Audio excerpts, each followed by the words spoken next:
Friends, at this time we are going to begin the memorial services for Michael Morris Coleman. If you have a cell phone or a pager, we would ask you to take a moment to turn it off or place it in the silent mode. And officiating today's services will be Rabbi Jeffrey Weil. And as we begin our service, we will have a presentation from members of the United States Army.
In the Bible, when something sad would happen or something shocking or some calamity would befall our biblical figures, they would often really do two things. They would first raise their voices, according to the biblical idiom, they would raise their voices and cry, men and women. And they would also do an act of tearing. They would tear their garments as if exposing their wounded hearts, their vulnerable hearts at those sad times. And so in Jewish tradition, there's a tradition called kriya, which means tearing. And Harriet and Andy are wearing the kriya ribbons right now. Andy as the sun over his heart, and Harriet, as is customary for other mourners, on the right side of the chest. And there's a blessing that I'll come to, and we'll do this together in a moment. The blessing acknowledges God as the Dayan HaEmet. Dayan is judge, and Emet is truth. Acknowledging God as the Dayan HaEmet, the judge of truth, which honestly is sometimes a difficult theology to accept, God being a true judge when times are difficult, when we're sad. Whatever the kind of sadness it is, sometimes we might doubt that. But Jewish tradition guides us in that direction to acknowledge God, even during the sad times, acknowledge God as the judge of truth. So I'll approach you now, and we'll do that blessing together.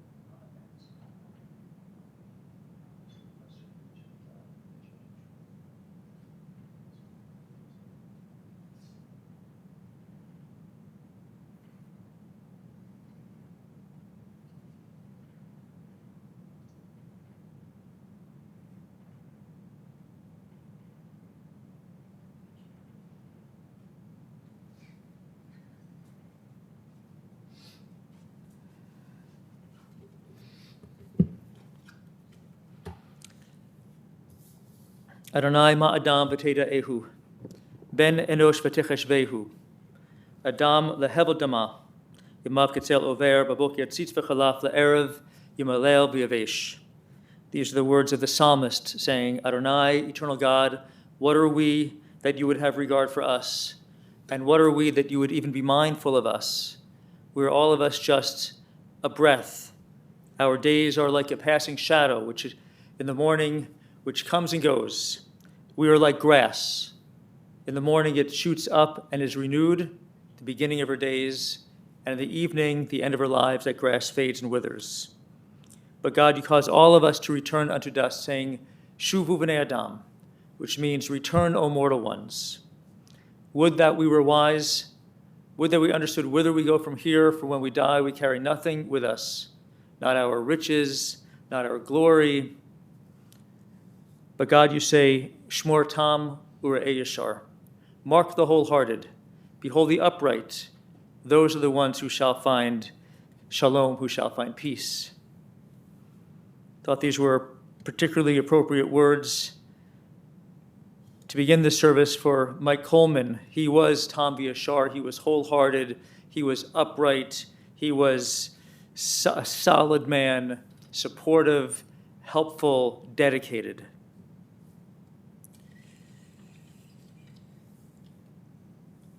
In this time of grief, we listen to and recite the words of our scriptures. The biblical words have something to say for all the times of our lives, the joyful times and the sad times as well.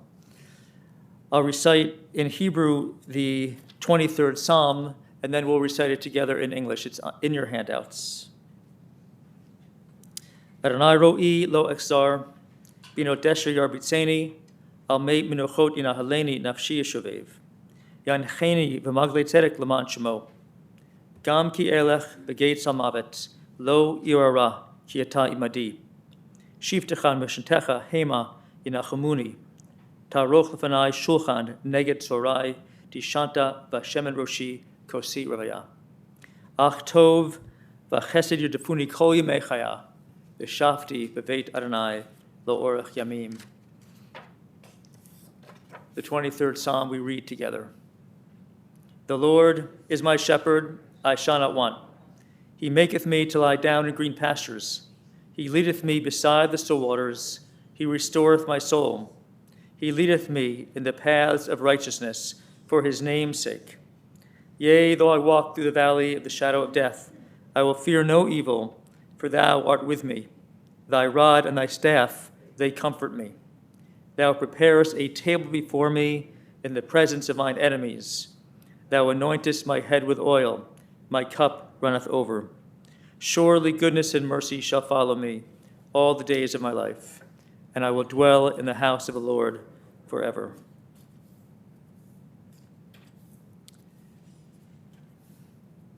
Esa'inai el Harim, the 121st Psalm, a beautiful psalm. I lift my eyes unto the mountains. What is the source of my help? My help comes from Adonai, the eternal God, maker of heaven and earth. God will not let your foot give way. Your protector will not slumber.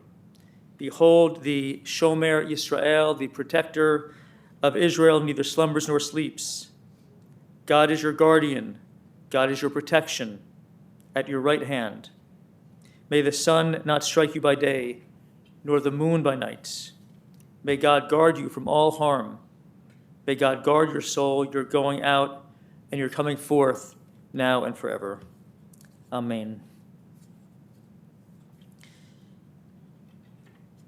The words of the third chapter of Ecclesiastes, or in Hebrew it's Kohelet, Ecclesiastes, according to tradition written by King Solomon, the third king of Israel, also expressed this idea that everything unfolds in this life at an appropriate time, an appropriate place, and so forth. Like there's a season for everything that happens. That includes the good and the bad. Difficult at times to accept, but truly very comforting words. For everything there is a season, a time for every purpose under heaven, a time to be born, a time to die, a time to plant and a time to uproot that which is planted, a time to tear down, a time to build up, a time to weep, a time to laugh, a time to grieve, a time to dance, a time to throw stones and a time to gather stones together, a time to embrace, a time when we must refrain from our embraces, a time to seek and a time to lose, a time to keep, a time to discard, a time to tear, a time to sow, a time for silence and a time to speak. And so we speak, we'll offer words in memory of, tribute to the life of Mike Coleman. I'll speak, and afterwards I'll call Andy, his son, to speak as well. Every week we read through the Torah portion, the 5 books of Moses. We read through it in classes, and we through it at synagogue, at Shabbat morning services, and so forth. And right now we're at an exciting time in our weekly reading schedule. The Israelites are just beginning their trek through the desert. In this week, the sea parts, and the Israelites march right through it, departing Egypt, and they're entering the desert. And Torah describes throughout this, it's the book of Exodus, but in Exodus and beyond, Leviticus and so forth, Torah describes how the Israelites have different kinds of expertise. And Moses and Aaron and Miriam, they turn to these Israelites with different talents and experiences, and they turn to them to fulfill certain tasks as we make our way through the wilderness. They need builders, they need artisans, they need equipment carriers, they need sowers, they need soldiers, judges, religious leaders, singers, like everyone has a role. And I would say that the leaders of the Israelites, Moses primarily, and Aaron, the high priest, and Miriam, their sister, they relied on these fellow Israelites. They couldn't do it without their fellow Israelites' talents and without their fellow Israelites' dedication to the community, to the nation. They would have been very happy to have Mike Coleman on the team. of workers and volunteers. For Mike could do a lot. He was a handy person. He could fix things. He was like a fix-it man. If he were in that desert, he would have been able to, for instance, work on the Israelites' cars, by which I mean their chariots. He could have maybe done some electrical work, by which I mean, of course, the torches. He would have helped construct the Sukkot, the booths in which the Israelites lived during their 40 years in the desert. He would have helped to create the tabernacle, the portable sanctuary that the Israelites built and at which they worshiped during those 40 years as well. Mike was talented in so many ways. But mostly, and most importantly, Mike Coleman was simply a man who wanted to help. He was a man who was devoted to other people, and he wanted to help other people. He was devoted and helpful to his family, of course. And he was helpful, of course, as well to his customers and to his neighbors, and yes, to his nation, our nation as well. This is who he was. It began near Wrigley Field. He was a lifelong Chicagoan, and he grew up near Wrigley as the only child of Sidney and Norma. In fact, his first job, and when I say first job, I don't mean like 18 or 19 or 17 or whatever. When he was before he was 10 years old, he was working at Wrigley, just a boy.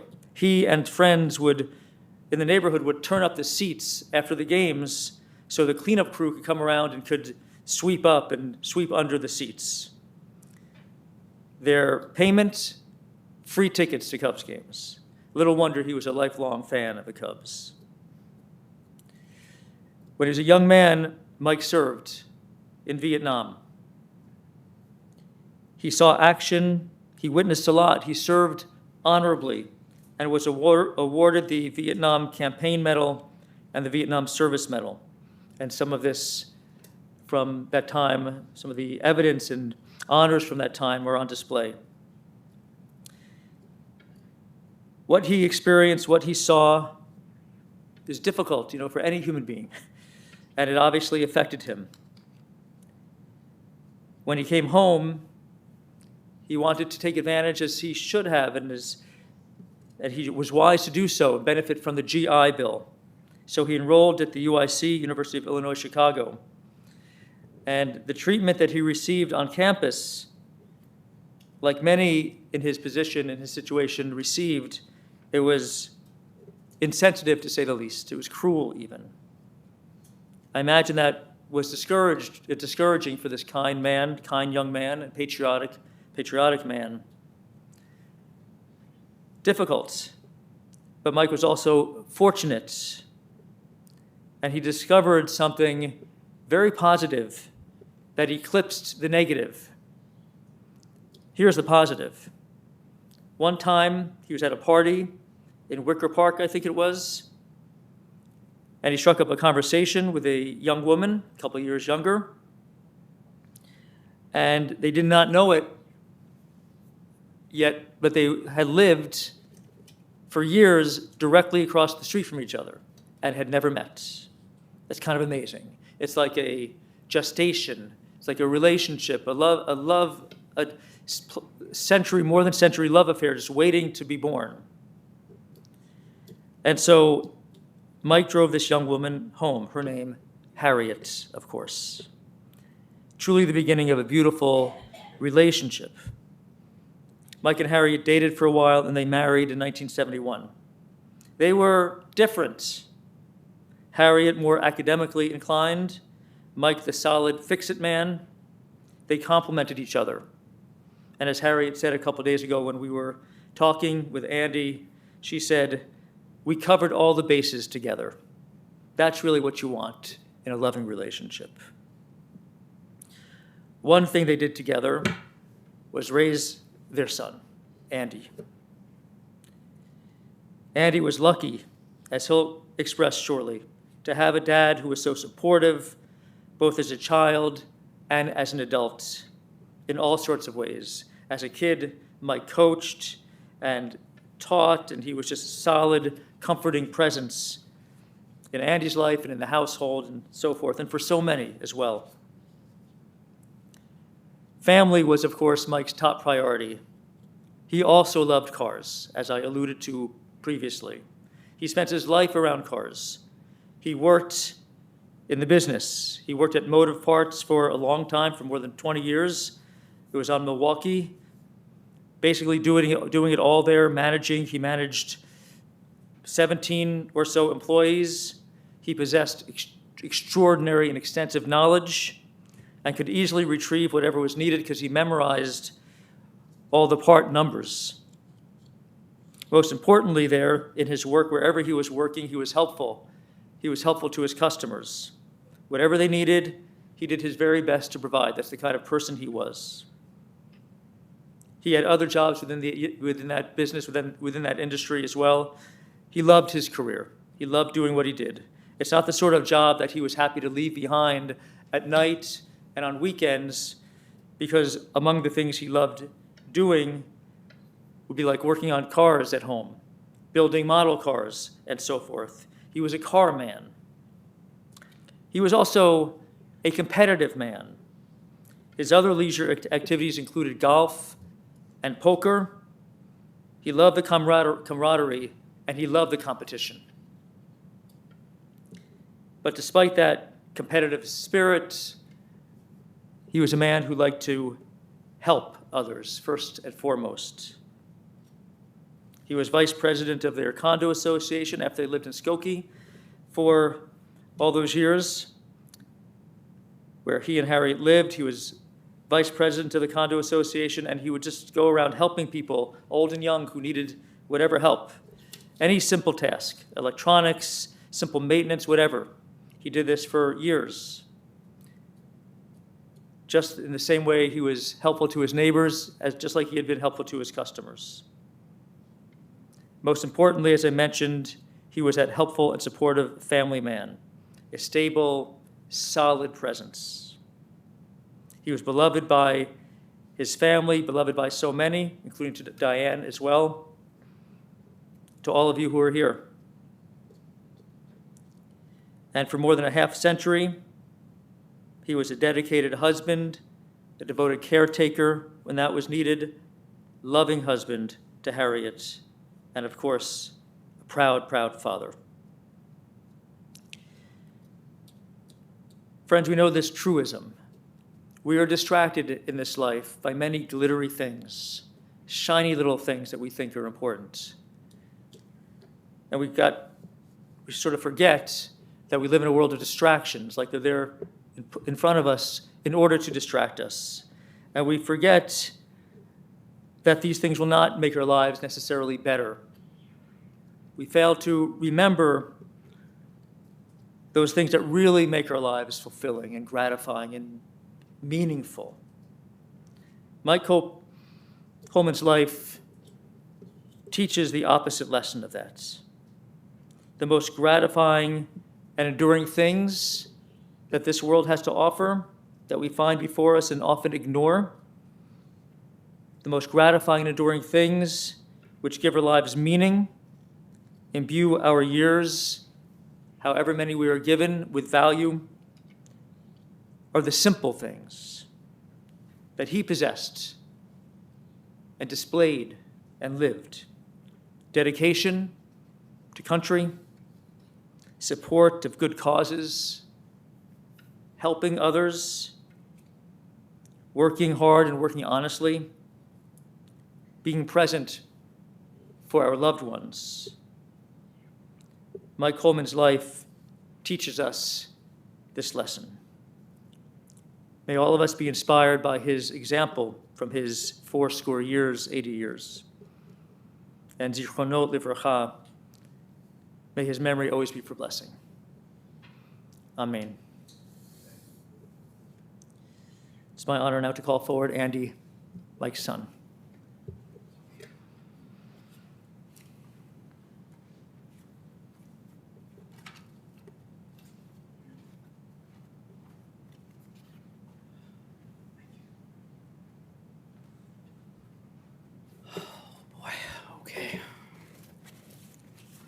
Thank you all for being here.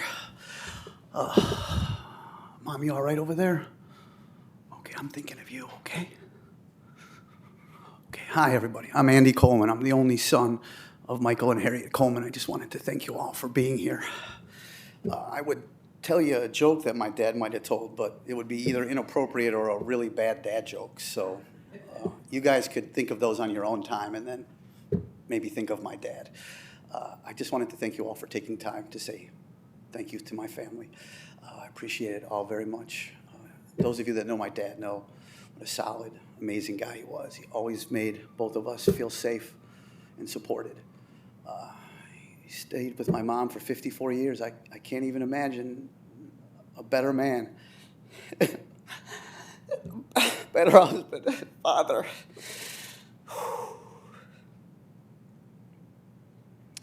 He was a stand-up guy. He served our country. He served our family. I just want to thank you all for being here. Don't want this to be a sad day, Mom.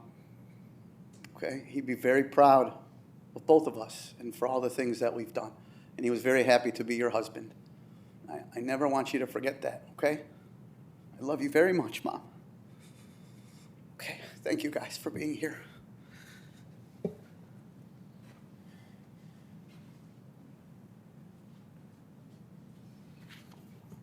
Thank you so much, Andy.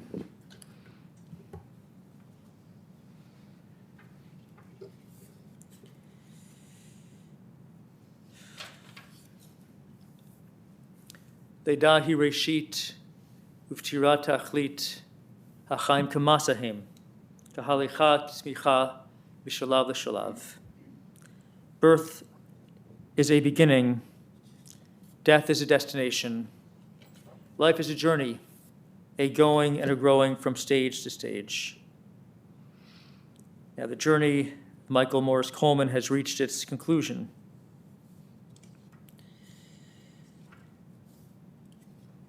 And so, O God, into your hands we entrust the spirit of Mike Coleman, for you keep faith with your children, O God, in death as in life. Sustain all of us, O God, that we may meet with serenity the mysteries that lie ahead for all of us, knowing that when we walk through the valley of the shadow of death, you, O God, will be with us, a loving friend in whom we put our trust. You, eternal God, are the light of our lives and our hope in eternity. With Job, we cry out, Adonai Natan, Adonai Lakach, Yehishim, Adonai Mavarach. The Lord has given, the Lord has now taken. Blessed be the name of the eternal God.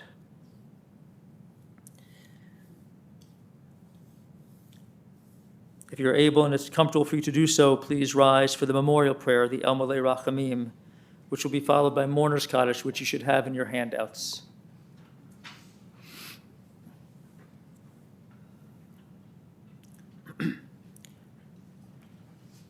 El Malei Rachamim, Shochein Bamromim, Hamatzei Menucha Nechona, Tachat Kanfei HaShchina, Im Kedoshim B'Tohorim, Kezoha HaRakia Masirim, Et Nishmat Yikar Shalanu Shahalach Le'olamo.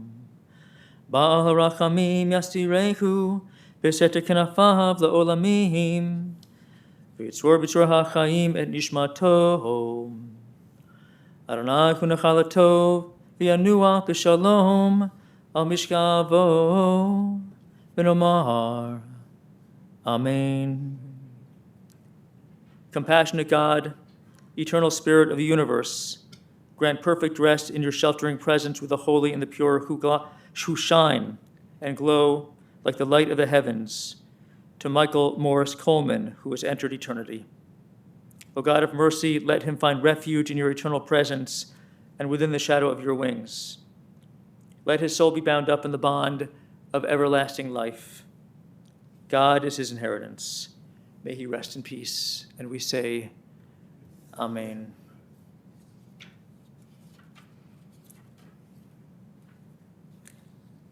Al Mikomo Yavo B'Shalom. May he come to his eternal home, B'Shalom, in peace. O God, help us to understand that grief and love go hand in hand, that this pain which this loss inflicts is a measure of a love that is stronger than death. Though we cry, may we also be like children who know that their ultimate parent, you, O God, is near. And may we cling unafraid to that trusted divine hand.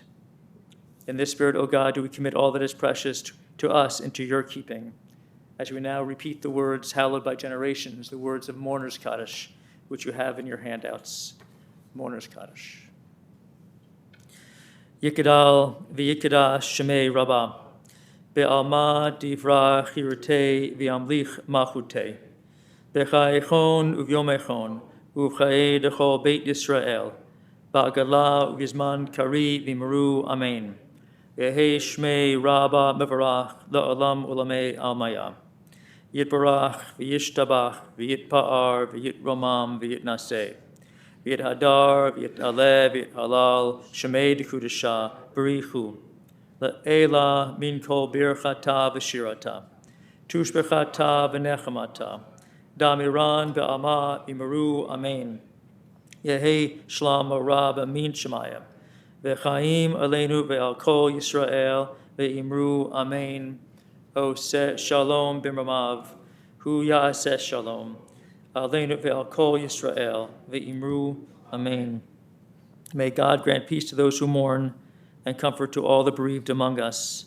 And now to conclude, I ask all of you who are here to support the mourners, Harriet and Andy, to repeat these words after me, speaking to them, these traditional words of comforts. May God console you with all who mourn in Zion and Jerusalem. Hamakom yinechem etchem b'tosha avilei Tzion v'Yerushalayim. Now go forth in peace unto life. Amen. You may be seated.